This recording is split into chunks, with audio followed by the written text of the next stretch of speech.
بسم اللہ الرحمن الرحیم۔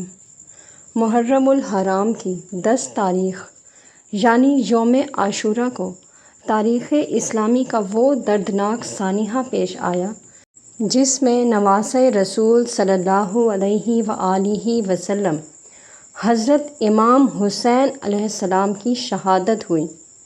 چونکہ یہ واقعہ انتہائی افسوسناک تھا اور سارے عالم اسلام میں اس کی مذمت ہوئی اور بعد میں یہ سانحہ ایک استعارہ بن گیا۔ عوام الناس میں 10 محرم سے مراد حضرت امام حسین علیہ السلام کی شہادت کا واقعہ ہی لیا جاتا ہے اور اس دن کی قدیم تاریخی اور مذہبی حیثیت کو کم یاد کیا جاتا ہے۔ حضرت امام حسین علیہ السلام کی شہادت بھی بلا شبہ بہت بڑا واقعہ تھا اور امت اسلامیہ اس کا زخم آج تک نہیں بھول پائی ہے، لیکن عاشورہ محرم یعنی محرم کی 10 تاریخ کی مذہبی اور اسلامی فضیلت اس واقعے سے پہلے بھی تھی۔ دراصل یوم عاشورہ روزہ رکھنے کا دن ہے۔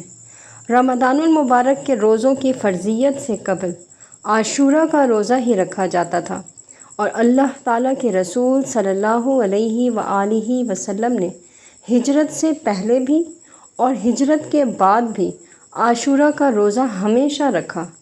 رمضان المبارک کے روزے فرض ہونے کے بعد عاشورہ کے روزے کی فرضیت تو ختم ہو گئی، لیکن رسول کریم صلی اللہ علیہ وآلہ وسلم عاشورہ کا روزہ پابندی سے رکھتے رہے۔ اس طرح یوم عاشورہ کا روزہ اللہ کے رسول صلی اللہ علیہ وآلہ وسلم کی دائمی سنت ہے۔ رسول کریم صلی اللہ علیہ وآلہ وسلم عاشورے کے روزے کا اہتمام اسی طرح کرتے تھے جس طرح رمضان المبارک کے روزوں کا اہتمام فرماتے تھے۔ حضرت ابن عباس رضی اللہ تعالی عنہ سے روایت ہے جسے امام بخاری رحمۃ اللہ علیہ نے نقل کیا ہے۔ وہ کہتے تھے کہ میں نے رسول صلی اللہ علیہ وآلہ وسلم کو دنوں میں عاشورہ اور مہینوں میں رمضان المبارک کے روزے کو سب سے زیادہ اہتمام کے ساتھ رکھتے ہوئے دیکھا ہے۔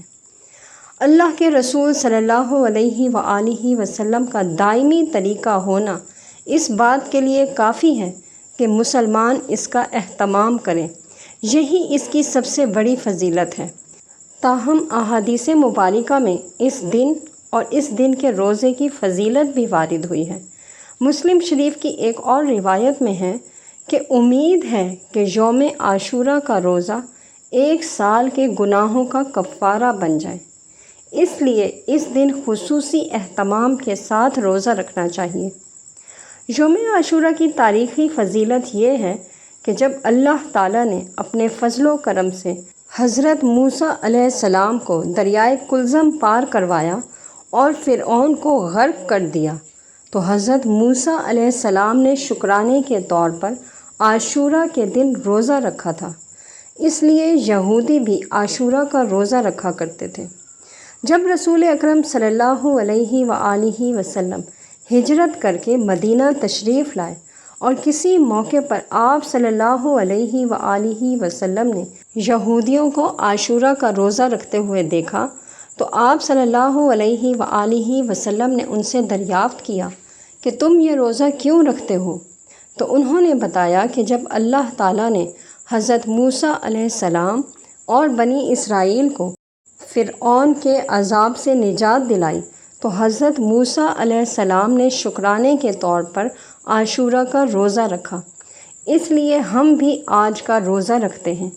اللہ تعالیٰ کے رسول صلی اللہ علیہ وآلہ وسلم نے ارشاد فرمایا کہ ہم موسیٰ علیہ السلام کی روایت پر عمل کرنے کے زیادہ حقدار ہیں، اس لیے آپ صلی اللہ علیہ وآلہ وسلم نے صحابہ کرام رضوان اللہ اجمعین کو اس دن کے روزے کا اہتمام کرنے کی ترغیب دی۔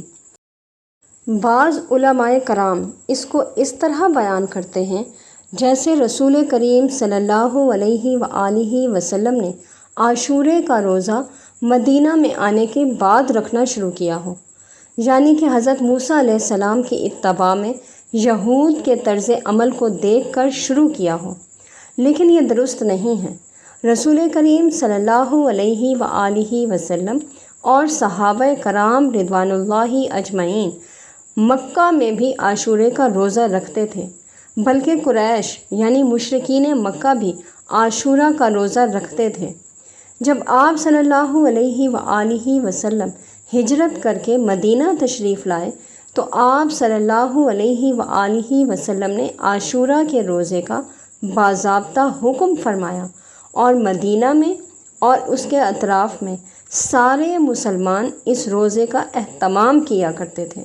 حضرت عائشہ صدیقہ رضی اللہ تعالی عنہا فرماتی ہیں کہ جب رمضان المبارک کے روزے فرض ہو گئے تو پھر آپ صلی اللہ علیہ وآلہ وسلم نے عاشورہ کے دن کے روزے کو اختیاری بنا دیا کہ جو چاہے رکھے اور جو نہ چاہے نہ رکھے۔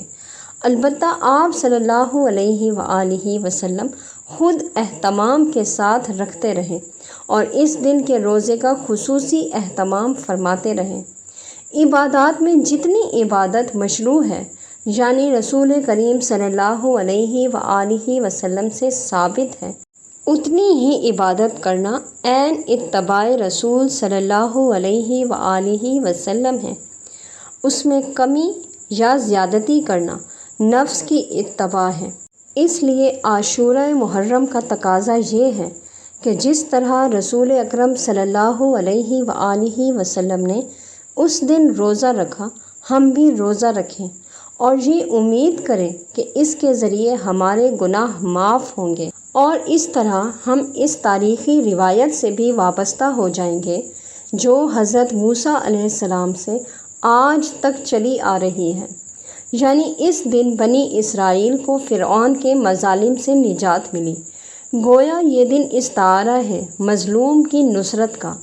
اللہ تعالی ہم سب کو عاشورے کا اسی طرح اہتمام کرنے کی توفیق نصیب فرمائے جیسا اہتمام اس نے اپنے رسول صلی اللہ علیہ وآلہ وسلم کے ذریعے کرایا۔ آمین ثم آمین یا رب العالمین۔